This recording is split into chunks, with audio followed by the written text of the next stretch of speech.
Donc bonjour, vous m'entendez hein? Ça va comme ça? Ouais, super. Alors avant de commencer, je viens voir là ce que vous voyez aussi, ça sera plus sympa. Quelques disclaimers. Donc j'ai demandé à Charlotte combien ça durait, elle m'a dit 30 minutes, et comme je veux aucune question, j'ai prévu ma présentation 32 minutes. Donc ça va commencer comme ça. Donc je suis néo-zélandais, français, et du coup le JVC c'est Jean-Claude Van Damme. Donc il y a des mots qui vont être un petit peu anglicisés. Il va y avoir un petit peu des mots qui vont être un peu plus faciles au niveau langue de travail pour moi en anglais. Donc on va le faire comme ça. Et le troisième disclaimer, il faudra surtout pas parler de rugby, de football avec moi, ça m'intéresse pas et je suis pas très bon là-dedans. Donc ok. Donc si on est bon. Alors ça c'est ce qu'on va faire. On va parler de me, myself and I. Il n'y a pas de jeunes. Je pensais qu'il y aurait plus de jeunes dans la salle. En fait, c'était pour leur apprendre un petit peu l'anglais, comment on écrivait ça. Voilà, si vous voulez parler d'autre chose que le grand sujet que je suis, c'est aussi mal parti pour aujourd'hui, mais on va essayer d'y aller. Alors première étape. Pour ceux qui ont LinkedIn, j'ai un profil sur LinkedIn qui vous en dira plus sur moi. N'hésitez pas à vous connecter avec moi, mais disons que ça fait maintenant, je réfléchis, 2004, donc 14 ans en fait que je suis permanent à IUT. University of Auckland, Auckland University of Technology, pardon. Et en fait, c'est le quartier où j'habite. Donc, pour aller à la fac, ça dure 7 minutes en passant par la marina. Venez me voir, ça serait très sympa aussi. Deuxième chose, collab. Qu'est-ce que c'est collab? En fait, j'ai essayé de trouver plein de photos de collab pour vous montrer. Et je me suis dit, la meilleure photo, c'est celle-ci. Un truc artistique, flou, où on comprend pas vraiment ce que c'est, mais on sait ce que c'est, mais on sait pas ce que c'est. On a l'impression qu'il y a du mouvement, il y en a. On a l'impression que c'est un écran, mais c'est pas un écran. Est-ce que c'est voilà. Et en fait, pour vous expliquer collab, c'est l'idée, ça vient du Léonard de Vinci du 21e siècle, le 20e siècle quand on l'a créé aussi. C'est entre ingénieurs d'un côté, donc tout ce qui est art science, coding, etc., et l'artiste de l'autre côté. Donc quelqu'un qui est un peu plus, on va dire, moins rigide sur certains process. Et encore là, voilà, j'essaie de vous l'expliquer d'une façon un peu rapide. Mais du coup, voilà, je vous ai pas mis de photos parce que en fait, on a des experts en réalité virtuelle, en réalité augmentée, en son. On a des experts c'est difficile, en wearables, en 3D printing, des experts aussi. Je suis expert mobile, téléphone portable. On a des experts aussi en embodiment, donc la pratique du corps et comment les gens font des performances interactives. Et en fait, nos élèves, on a une petite école. Donc, je suis dans la faculté Design Creative Technologies. Notre école, elle a seulement 60 x 3. On va dire 150 élèves, première année, L2, L1, L2, L3, et on doit avoir une dizaine d'étudiants en master. Donc c'est assez petit. On est une petite unité, mais en même temps, nous, ce qu'on cherche, ce sont des gens qui savent faire du développement web, qui savent faire du coding, mais qui savent aussi en même temps comprendre la psychologie, la sociologie, avoir des pratiques artistiques aussi. Donc c'est difficile de trouver des gens qui sont entre les deux, en fait. En général. C'est pour ça aussi qu'on est une petite unité. Les gens préfèrent être plutôt dans un camp que dans l'autre. Et je voudrais juste vous montrer deux exemples pour vous donner un petit peu des exemples, voilà.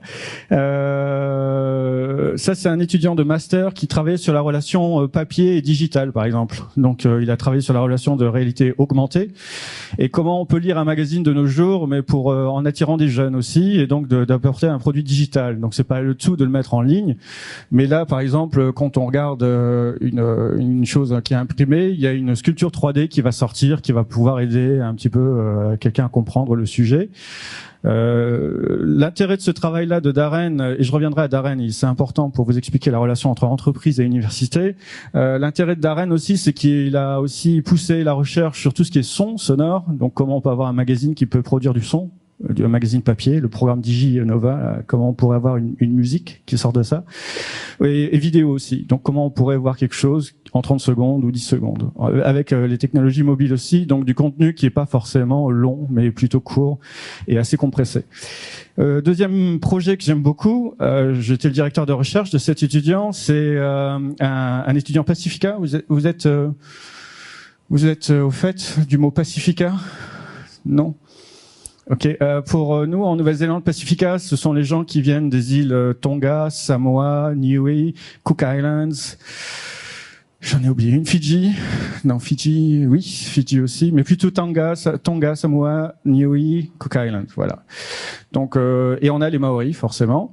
Cet étudiant, il est moitié Tonga, moitié Samoa, et il était intéressé par le problème de santé mentale, mental health, par rapport à la communauté qui, de temps en temps, est soumise à des pressions sociales. Enfin, je pense que vous avez une situation similaire avec les Kanaks.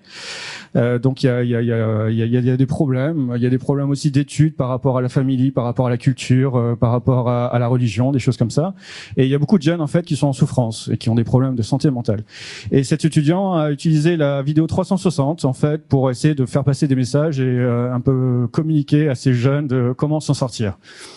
Donc on est dans du 360, mais le 360 aussi, ce qui est intéressant, c'est que si vous êtes par rapport à un modèle de santé polynésien, le 360, ça correspond à la maison mentale, enfin à la maison de la santé, ce qui veut dire il y a un mur, c'est la famille, un mur, c'est le travail, un mur, ce sont les amis, un mur, c'est l'être. Enfin voilà, je suis désolé, j'essaie de simplifier ça en français. Je traduis très très mal, mais regardez sa thèse, elle est vraiment très très bien, elle est très très poussée. Et du coup, il y a une énorme connexion avec la technologie. C'est pas simplement du gimmick, c'est pas simplement de l'illustration, c'est pas simplement du gadget. Il y a quelque chose de très profond derrière. Voilà. En Nouvelle-Zélande, on dit beaucoup yeah quand on fait des présentations, donc je vais essayer d'en dire un peu plus. Et Collab, si vous voulez vraiment regarder ce que c'est, il y a le site internet, là, collab.aut.ac, academy et .nz, Nouvelle-Zélande. Ça marche? Alors j'avais prévu qu'il y avait un peu plus de monde, et puis comme c'est après le repas, je me suis dit là vous allez vous endormir, donc on va prévoir. J'ai prévu un petit jeu avec vous. Vous savez ce que c'est ça? C'est quoi? C'est point de croix, pas loin. Un kiwi, très bien. On commence. Et ça, c'est quoi? Un kiwi, d'accord. Et du coup, vous savez comment on appelle les Néo-Zélandais? Des kiwis. Voilà. Donc le kiwi, c'est aussi un Néo-Zélandais. Pour ceux qui viennent de Marseille, maintenant, tu n'as plus aucune excuse, Céline. Ok. Donc un kiwi, c'est trois choses: un animal, un fruit et un habitant de Nouvelle-Zélande. Et combien il y a de Néo-Zélandais à Kiwiland? Combien? Dis-moi un chiffre. J'ai des badges là, j'ai des pins à faire gagner. Non. 5 millions moins 3. Combien?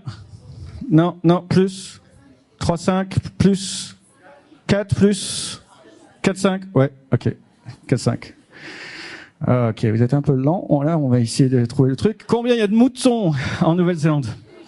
20 millions plus 50 moins 30 moins 40 moins moins que 30, c'est pas 40 quand même. 25 plus 27 et demi plus 28. Qui a dit 28? Bravo, t'as gagné un pins. Bravo. Donc 28 millions de moutons. Commencez à faire le calcul, hein, combien on a de moutons par habitant. Et combien il y a de vaches en Nouvelle-Zélande?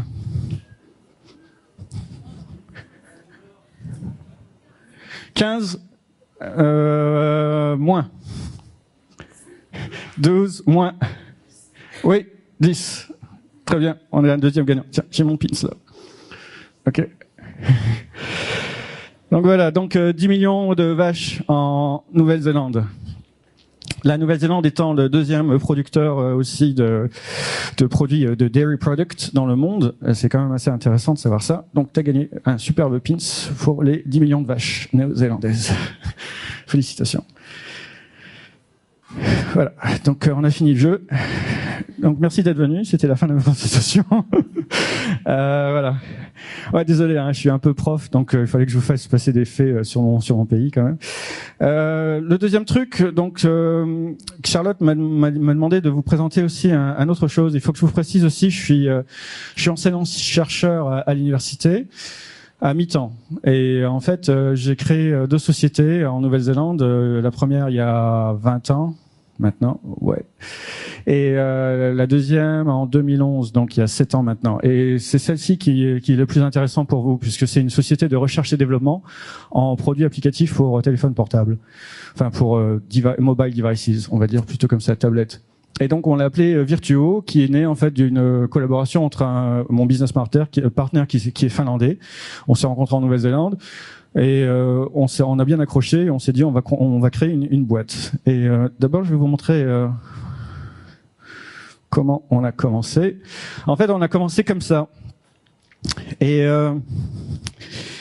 c'est marrant parce que donc c'est un projet qui s'appelle Shangri-La, qui est fait par une artiste maori et samoa aussi, qui s'appelle Loni Hutchinson, et c'est une station binoculaire qui est placée dans l'espace public à Wellington et qui en fait se veut de parler du patrimoine ou de l'héritage, pardon, patrimoine, heritage en anglais, de Maori dans la ville de Wellington et surtout l'ancienne ligne de shore, de la mer, puisqu'il y a eu beaucoup de reclaim. Désolé, je vous avais dit, hein, je vais vous faire du Jean-Claude Van Damme, mais c'est du langage technique que j'ai perdu en français malheureusement. Et donc on avait fait à l'époque, on a travaillé avec Loni qui nous a demandé de collaborer avec elle. Donc en fait, c'était quoi? C'est Loni qui allait voir un incubateur en fait, qui à Auckland, et l'incubateur s'est dit quel est l'expert en fait académique qui pourrait donner un coup de main gratuitement sur le projet. Et à l'époque, j'ai commencé à peine à me mettre dans les portables. On est venu me voir et j'ai dit ok, mais je le fais pas gratuitement. Donc, faut pas prendre non plus l'université pour juste la vache à lait. Et ça s'est bien passé. Ça s'est bien passé parce que c'est un monde anglo-saxon. Ils ont compris quand même qu'il y avait une valeur ajoutée et que je faisais ça en dehors de mon travail. Et du coup, dans l'équipe, j'ai dit ok, on va travailler ensemble comme ça. Il y a un salaire, mais le salaire, en fait, je le veux vraiment pas pour moi. Je le veux surtout pour les gens avec qui j'ai travaillé. Et donc, du coup, j'ai embauché une équipe et j'ai fait travailler Pete. Et on s'est rencontrés. C'est comme ça qu'on a développé notre collaboration. Et on a pris après des animateurs et si possible des animateurs, enfin des gens qui ont fait les animations, aussi maori avec du sang maori et des origines maori. Donc en fait, mon salaire a servi à payer ces gens-là, essentiellement. Donc voilà, ça c'était le premier projet. Et le deuxième, ça s'affiche pas à l'écran. Ah voilà. Le deuxième, c'était en 2011 aussi. C'était un truc qui était intéressant. Donc Pete, on a bien accroché. On a monté Virtuo du coup à la suite de ça. C'était un accident en fait, mais on a vraiment bien accroché. Et en tant qu'académique, j'ai demandé d'avoir un petit budget de $5,000, ce qui est vraiment ridicule quand même quand on pense au produit, pour travailler sur une application de vidéo donc ça c'est un musique vidéo mais c'est interactif et faut que vous regardiez ici, il faut vraiment regarder. On change la vidéo en tiltant son téléphone. Chaque fois qu'on change, on change de séquence. Donc soit vous regardez la vidéo comme ça et il se passe rien, soit vous aimez pas la séquence, vous aimez pas la tête du type ou de la nana, ou vous aimez pas le truc, et du coup pour changer vous avez juste à tilter votre téléphone et vous avez accès à une autre séquence. Donc c'était expérimental, c'était la première musique vidéo expérimentale, je pense qu'on a fait en Nouvelle-Zélande et même en Australasie, sur une base de budget de $5,000. C'était très sympa. Et surtout, ce qui était intéressant, c'est que pour ce budget-là, en fait, j'ai demandé à des étudiants de se joindre à l'équipe et de les prendre en fait sous tutelle. J'aime pas tellement le mot là, mais ça fait plutôt dans un programme de mentorship.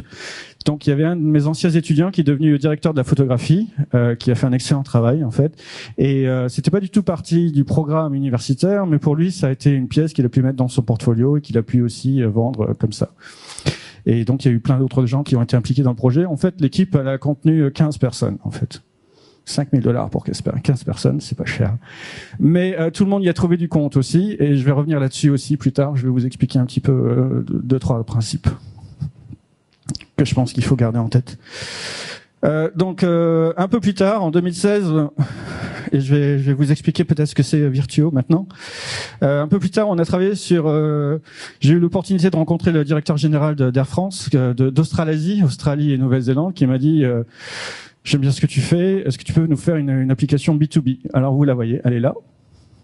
Et en dessous là, en petit gris, c'est écrit NDA et ça veut dire Non-Disclosure Agreement. Donc je peux pas vous la montrer, je suis désolé, mais on a travaillé pour eux et ça reste privé. Et c'était pour améliorer leur vente en fait en Australie et en Nouvelle-Zélande. Et l'idée c'était d'avoir une application sur tablette pour les vendeurs de voyage. Pour avoir 3 différents paramètres qui n'existent pas en fait ensemble. Et ça se passait. Et c'était un problème de synchronisation et d'accès à la database qui s'appelle Amadeus. Enfin voilà, je vais pas rentrer trop dans les choses techniques, mais voilà. Et du coup, pour développer cette application, j'ai aussi fait appel à 2 étudiants que je connaissais et que j'aimais bien aussi parce qu'ils avaient une bonne éthique, une bonne attitude, et ils m'ont dit on sait pas faire ou on n'est pas sûr. Et donc je suis allé voir le président le directeur général d'Air France et je lui ai dit écoute, on te fait un prix vraiment très très très spécial, mais tu la veux dans 4 semaines ton application, on te la donne pas dans 4 semaines, on te la donne dans 12 semaines. Et il m'a dit bon. Je dis ouais, fais-moi confiance, dans 12 semaines tu l'as pour un prix qui était à peu près à 50% du marché. Et je suis allé voir mes étudiants et je leur ai dit vous avez 12 semaines. Et vous avez 4 semaines pour apprendre, et vous avez 8 semaines pour le reste pour fabriquer. Et je vous fais confiance. Et c'était un gros risque, mais c'était un beau projet, et ils l'ont fait en fait. Donc ça c'était un très sympa comme expérience. Et sur le même principe, c'était au mois d'août. Vous connaissez Villa-Arson en France? Ça vous dit quelque chose? Non? Whitman. Oui, c'est l'école numéro 1 d'art en France en fait. C'est un haut lieu, c'est la Mecque de l'art en fait en dehors de Paris. Et ils nous ont demandé de travailler sur un serious game en augmented reality. Et donc là, j'ai fait appel à Darren en fait, l'étudiant que vous aviez vu avant, qui a travaillé en réalité augmentée. Et ce que j'ai négocié avec la Villa Arson, c'est que la Villa Arson paye son hébergement, l'accueil, et moi, de ma poche, de ma société, j'ai payé son voyage. Et on est partis ensemble et on a travaillé pendant 1 semaine. Donc je vous montre juste les maquettes qu'on a développées. Le Serious Game est en développement, il sera produit l'année prochaine, fin d'année prochaine. Mais c'est pour vous expliquer un petit peu la relation étudiant-prof qui devient tout d'un coup collègue, collaborateur. Et en fait, Virtuo, c'est quoi? Maintenant, je peux vous le dire. C'est un collectif de personnes et la chose la plus importante, c'est qu'on a tous un travail. Donc, on n'a pas besoin d'argent. Et ça, c'est fondamental dans le succès je pense, de Virtuo. C'est que tous les gens qui travaillent avec nous, ils ont tous un boulot. Donc, ils n'attendent pas du travail. Et quand Air France vient me voir, quand Villa-Arson vient me voir en disant on veut ça, on veut ça, on veut ça, je monte mes équipes en fonction de qui est disponible et qui veut travailler sur le projet. Et très souvent, je fais appel à des anciens élèves pour leur donner une chance de démarrer sur quelque chose. Et très souvent, cette chose-là, en fait, se transforme en autre chose parce qu'ils sont dans d'autres dynamiques et ils mettent ça dans leur portfolio. Donc ça c'est un peu peut paraître bizarre, mais pour moi c'est important parce que je suis dans un monde anglo-saxon et l'argent est très très très important dans le monde anglo-saxon. Et nous on n'embauche pas en fait, on contractualise, on dit comme ça, we contract people, mais on les prend sous 2 conditions aussi, c'est qu'on les connaît. Donc on prend pas n'importe qui, on a un réseau qui est assez exclusif et surtout c'est s'ils sont intéressés par le projet. Donc si Thierry, viens me voir et tu me dis j'ai besoin d'argent, trouve-moi du travail, ça marchera pas très bien dans ce sens-là. Si par contre Sophie me dit là j'ai un trou de 3 semaines, est-ce que tu as un projet? Je dirais voilà, on a un serious game, tes compétences, est-ce qu'elles vont là-dedans? Est-ce que tu te sens bien? Est-ce que ça te ferait plaisir de travailler là-dessus? Et tu travailleras aussi avec Philippe en Serbie, tu travailleras aussi avec Michael à Bordeaux et tu travailleras avec Felipe à Cali en Colombie. Et Sophie me dira oh Felipe, il est un peu bizarre. Hein. Et je dirais ouais, t'inquiète pas, je ferai l'interface, c'est bon, d'accord, parce que vous travaillez sur deux parties du projet différentes, front-end et back-end. Ok, donc voilà, ça marche un petit peu comme ça Virtuo. Et Et sur cette base-là, en fait, j'ai pris ce modèle-là que j'ai développé personnellement dans le cadre universitaire. Et au fait, pardon, Charlotte, tu pourras me donner un top à 27 minutes? Déjà? Oh là là, je parle trop.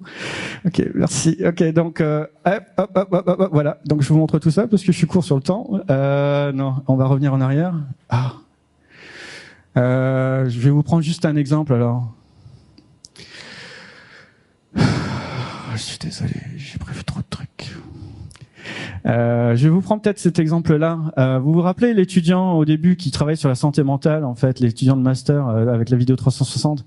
En fait, c'est un étudiant que j'ai découvert qui était en licence, un type adorable, mais bon, un nounours quoi, assez large, assez grand, type rugbyman justement, super adorable, mais voilà, qui était dans son coin, trop timide en fait. Et j'ai découvert qu'il aimait bien la vidéo. Et il était bon en vidéo, et je lui ai donné en fait un autre projet où ça c'est la faculté de business qui sont venus me voir, ils m'ont dit voilà, on a un événement annuel, on a un grand gala, on le fait filmer par une télévision, mais on voudrait un petit résumé de 2 minutes qu'on peut mettre dans les news demain matin. Et je lui dis et j'ai dit au business, ok, moi ça m'intéresse de prendre ce projet-là, mais on filme tout sur portable. On fait tout, film et production, post-production sur portable. Et du coup, on a eu un événement, on a filmé pendant 6 heures des choses comme ça. Et Nico, cet étudiant, a fait tout le montage pendant toute la nuit et il a livré le film de 2 minutes le lendemain matin, qui était en fait un hyperlien dans le newspaper. Suite à ça, en fait, Nico a beaucoup apprécié l'expérience, il a gagné en confiance, on l'a gardé la 2e année, on l'a gardé la 3e année, la 4e année il était en solo, je lui ai même plus donné de brief, et la 5e année en fait je me suis complètement retiré du projet et il gérait le projet, il était en fait producteur et il travaillait avec une équipe d'autres étudiants, il y avait 6 autres étudiants. Donc voilà, c'est ce qu'on appelle scaling up. Enfin ce matin on en a parlé un petit peu, mais c'est aussi staircasing en anglais, donc c'est de créer des petites marches que les étudiants peuvent gravir et gagner confiance en fait et de l'expérience et de les accompagner tout au long de leur journée en fait, de leur apprentissage. Deuxième produit qui était assez intéressant, le Bocuse d'Or, c'est la compétition mondiale de cuisine. Le président qui travaille aussi à UT dans l'école de Hospitality est venu me voir. Il m'a dit est-ce que tu peux couvrir l'événement? C'est la première fois qu'on fait une finale en Nouvelle-Zélande. J'ai dit ok, pareil. Mon objectif, moi, pour rester dans mon champ d'expertise, c'est les portables. Donc on va faire du 360 live. Et c'est le premier événement comme ça en 360 live portable en Australasie qu'on a fait. Et on savait pas ce qu'on faisait. Donc on appelle ça de la recherche appliquée. On savait pas trop ce qu'on faisait. Je suis court, il faut que j'arrête, Charlotte. 2 minutes. Donc voilà, ce sont des étudiants aussi qui étaient entrés en L3, des anciens étudiants de master. Il y avait même Nico aussi là-dedans dans l'histoire. Donc il y a 3 générations d'étudiants, enfin 3 catégories d'étudiants qui se sont rencontrés sur ce projet-là. Et toujours pareil, j'avais demandé à Bocuse d'Or d'avoir une enveloppe budgétaire de temps et temps et que je dispatchais en fait à tous les élèves. Moi, je me suis pris aucune commission là-dessus. Parce que en fait, j'estimais que c'était par extension d'une certaine façon une de mes fonctions en tant qu'enseignant-chercheur aussi quelque part d'encadrer des étudiants. Alors, pour terminer très vite, quelques principes à garder en tête. Ce que je voulais vous faire passer aujourd'hui, si vous regardez le truc là, c'est pour que ça puisse se faire entre l'université et le secteur privé, il faut bien s'organiser. Faut pas s'y prendre à la dernière minute. On a des impératifs, s'il y a des chefs d'entreprise, on a des impératifs de assessment, on a des deadlines, on a des contenus à délivrer aux étudiants. Donc si vous venez 2 jours avant la rentrée et dire il me faut quelqu'un, ça marche pas, enfin pas avec moi. Donc il faut bien s'organiser. Le deuxième principe, c'est faut bien communiquer parce qu'on comprend plein de choses d'une façon toujours différente. Il faut toujours être clair. Il faut pas avoir peur de se répéter. Et surtout entre des fois les jargons, d'ailleurs, les différentes nomenclatures, les différents mots qu'on utilise. Il y a beaucoup de malentendus. Donc voilà. Et le troisième grand truc, C'est un petit peu ce que j'ai essayé d'illustrer là-dessus. Faut arrêter aussi de parler, il faut savoir faire, faut prendre des risques aussi. Donc de temps en temps, faut se faire confiance, mais pour se faire confiance, faut savoir prendre un risque. Et c'est en prenant un risque qu'on sait qu'on peut se faire confiance, quoi. Donc faut pas trop intellectualiser comment on joue à Pictionary. Il faut simplement y aller, quoi, et on apprend. Et donc ça aussi, c'est un des trucs que je suis fervent. C'est en anglais, on appelle ça du experiential learning, donc de l'apprentissage par expérience. On a parlé de CFA ce matin, on a parlé de IUT, on a parlé de choses comme ça. Je pense que aussi c'est l'immersion en entreprise, le fait de faire. Il y a des transferts qui se font au niveau savoir, mais il y a aussi des transferts qui se font au niveau procédure et pratique. Pardon. Voilà. Est-ce que j'ai voilà. Et le dernier truc, enfin vous avez vu, j'essaie de le faire aujourd'hui, c'est de bien se marrer. Si vous rentrez dans une relation et que vous dites ouais je veux travailler avec la fac, ils sont tous avec des grandes barbes et avec des chemises grises, et que vous pensez ça va pas marcher. Ouais, amusez-vous et je pense qu'il risque d'avoir quelque chose de bien qui va sortir de ça. En tout cas, ça s'est bien passé pour nous. Alors là, je vous ai mis juste les dernières. Ouais, je sais, hein, j'ai dépassé. Mais je vous ai mis quelques références françaises essentiellement. Bérangère Sostak qui parle de la créativité organisationnelle, elle est vraiment très bien. Beta Strasbourg, Patrick Coendé, Laurence Simon, c'est HEC Mosaïque au Canada. Raphaël Suir, il est en France, il parle des tiers-le. Enfin, je pense qu'il y en a certains d'entre vous qui le connaissez. Si vous regardez sur Google, j'ai pas de share sur Google, mais collaboration entreprise université, il y a un super rapport, c'est de l'université de Liège de 2014 avec une autre boîte. Il y a des faits qui sont très bien, de savoir comment ça marche, comment on peut collaborer entre les deux institutions.